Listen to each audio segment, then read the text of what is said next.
Hello student, this is Anupam Gambhir. You are watching Anupam English classes. Student, आज के इस video lecture में क्लास 12 इंग्लिश विस्तास बुक से chapter 3 journey to the end of the earth, जिसकी author तिसानी दोषी हैं, इसके हम एमसीक्यूज को कवर करेंगे। सो चलिए स्टार्ट करते हैं फर्स्ट एमसीक्यू से। Who is the author of the chapter journey to the end of the earth? तो इसकी ऑथर है Tishani Doshi. Next, what was Gondwana? Gondwana किसका नाम है? An ancient supercontinent 650 million years ago. तो स्टूडेंट 650 मिलियन ईयर अगो एक continent, super continent था जिसका नाम गोंडवाना था, जिसमें हमारा इंडिया, ये साउथ अमेरिका, बहुत से देश इंक्लूड थे। तो वो पूरा एक ही लैंड था, जबकि अब वो सेपरेट हो गए हैं सारे लैंड, और वहाँ केवल क्या रह गया है? अंटार्कटिका, जो अब अंटार्कटिका कॉन्टिनेंट के नाम से जाना जाता है। इसी सुपर कॉन्टिनेंट का नाम पहले गोंडवाना था। Next question, what were the writers feeling on reaching the continent? तो कॉन्टिनेंट पे पहुंचकर हमारी जो ऑथर है तिसानी दोषी, इनकी फीलिंग कैसी थी? ऑन रिलीफ एंड अमेजमेंट, वो बहुत ही राहत की सांस ले रही थी वहां पहुंचकर, और बहुत ही उनको अद्भुत नज़ारा दिख रहा था अंटार्कटिका कॉन्टिनेंट का।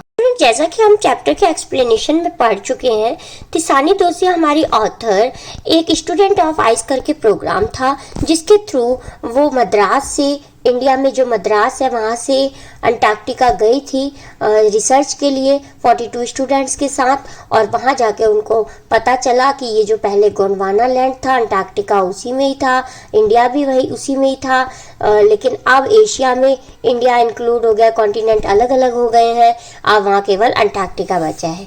तो नेक्स्ट क्वेश्चन है, why has the author called journey as journey to the end of the earth? जो ऑथर ने इसको journey to the end of the earth क्यों कहा है इस जर्नी को? Crosses 9 time zone, 6 checkpoint, 3 water bodies and many ecosphere to reach there. क्योंकि वहां पहुंचने में हमारी ऑथर ने 9 टाइम जोन क्रॉस किए थे, 6 चेक पॉइंट जहाँ पे उनकी चेकिंग वगैरह की गई थी, और 3 वाटर बॉडीज यानी कि ओशन क्रॉस किए थे, और बहुत से इकोस्फीयर भी उन्होंने क्रॉस किए। और उसके बाद वे अंटार्कटिका पहुंची, और उस प्लेस को उन्होंने journey to the end of the earth कहा।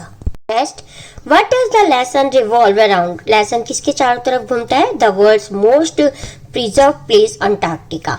Next question is, why was Tisani Doshi filled with relief and wonder when she first set her foot on the continent? जब कॉन्टिनेंट पे पहला step हमारी author तिसानी दोषी ने रखा, तो उसको बहुत ही रिलीफ मिला। क्यों?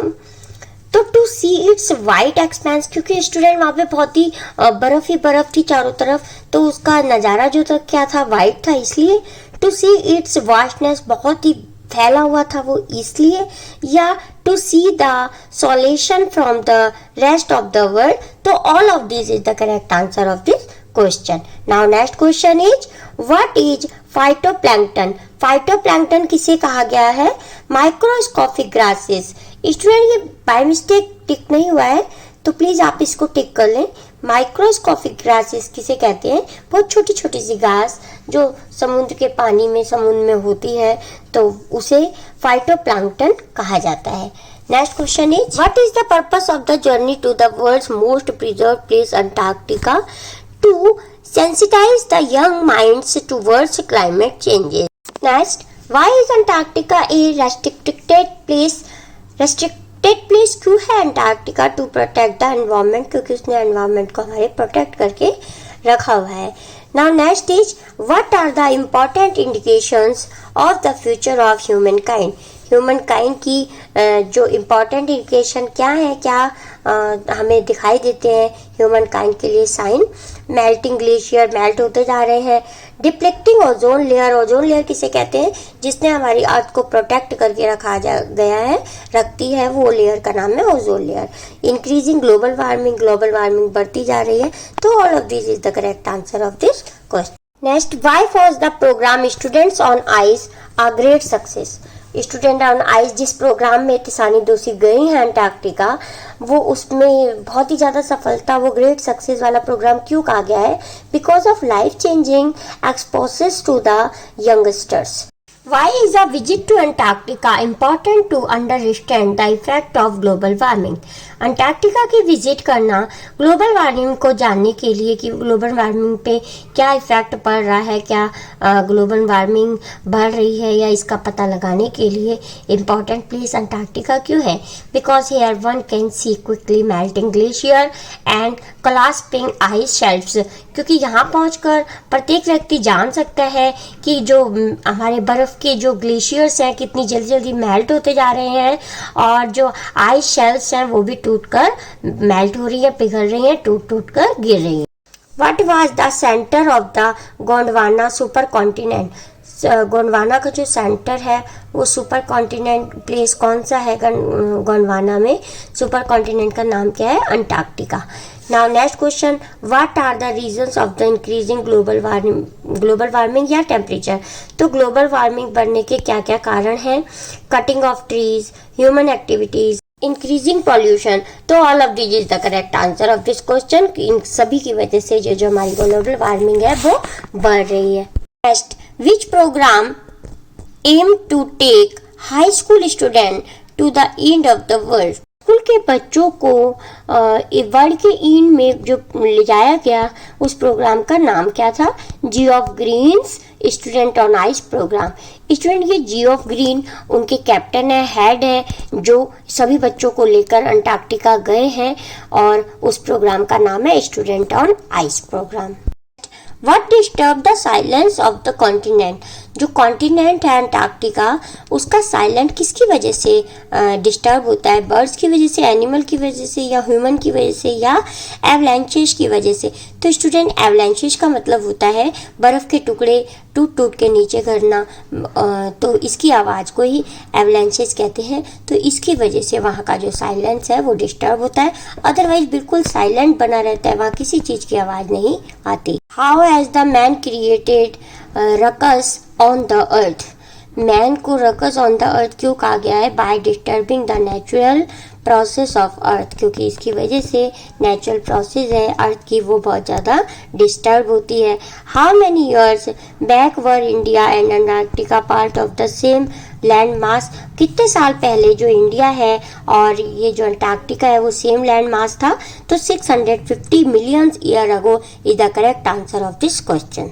Why did Geoff decide to take high school student on the journey? Journey पे जो जियोफ हैं ग्रीन, इनका पूरा नाम है उनके प्रोग्राम के कैप्टन का, प्रोग्राम के हेड का, तो वो हाई स्कूल के बच्चों को वहाँ क्यों ले जाना चाहते हैं? To make them understand their planet and respect it, कि वो अपने प्लानेट यानी कि अर्थ को अच्छे से समझ पाएँ और उसकी रेस्पेक्ट करें। Next question, what kind of the atmosphere does Antarctica have? Antarctica का एटमॉस्फेयर कैसा है? कोल्डेस्ट, ड्राइएस्ट, विंडीएस्ट और all of this is the correct answer of this question. Which program was the author a part of student on ice program? जो हमारी author है वो किस programme का पार्ट थी, मतलब कौन से प्रोग्राम में वे गई थी? तो student of ice program is the correct answer of this question. Now next question is, why is Antarctica completely pure? Antarctica जो प्लेस है वो प्योर क्यों है पूरी तरह से? Because of non existence of human, क्योंकि वहाँ पे मानव नहीं रहते। Next question is, where is the world geological history trapped? जो हमारी संसार की जो पूरी हिस्ट्री है वो कहाँ पर ट्रैप्ड हुई है? On Antarctica continent is the correct answer of this question. Next, if we want to know our earth, यदि हमें अर्थ को अपनी अर्थ को जानना है, the human race and its past present future, where should we go? और हमें इसके प्रेजेंट, पास्ट और फ्यूचर को जानना है तो हमें कहाँ पर जाना होगा? Antarctica continent is the correct answer of this question. Now next, what was the name of the southern super continent? का नाम था Gondwana is the correct answer of this question. Now last question is, where does 90% of Earth's total ice exists? हमारी अर्थ की 90% जो ice है वो कहाँ पर एग्जिस्ट करती है? Antarctica continent is the correct answer of this question. Student, इसी के साथ ये वीडियो लेक्चर कंप्लीट करते हैं। I hope this video lecture is very helpful to you. If yes, please like this video, share this video and subscribe my channel for more videos. Thank you so much for watching. मिलते हैं next video lecture में, तब तक के लिए bye.